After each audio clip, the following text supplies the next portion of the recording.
Hello, everyone. It's the Cognitive Doctor, Dr. Lovely from the Lovely Lady magazine. And I just wanted to take a few moments just to encourage someone out there. And what I wanted to encourage you with today is not to lose focus on you because of what happened to you. A situation may have rocked you, socked you, blocked you, or even cold cocked you, but it does not have to stop you. You see, your past, it does not define you.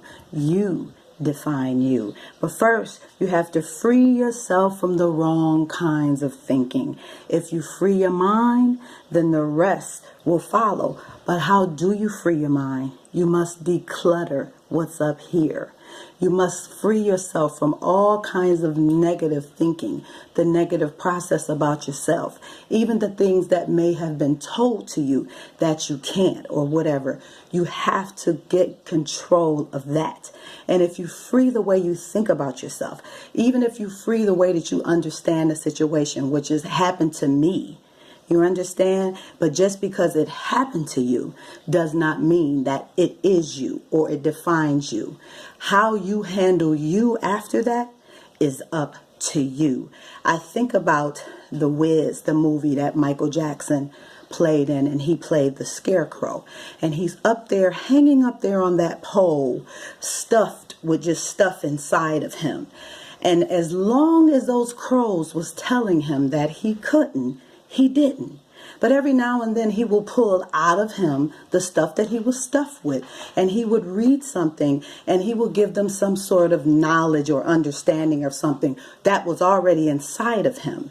And even though he read it, as long as those crows told him that he couldn't, then he didn't. So those are kind of the negative aspects and the negative things that we have to declutter our minds from. We can't allow crows to tell us that we can't.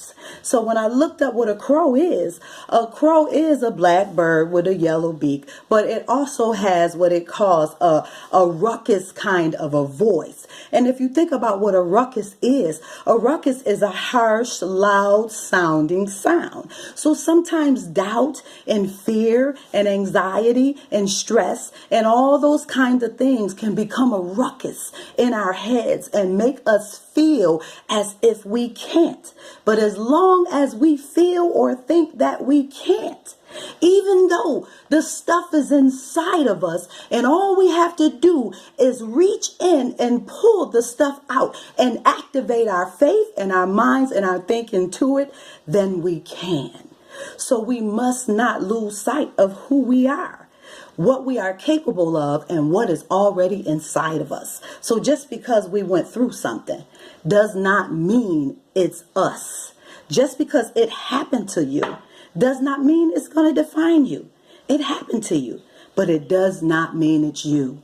It means what it does means that from this, it's going to be a better me. So I just want to encourage you today.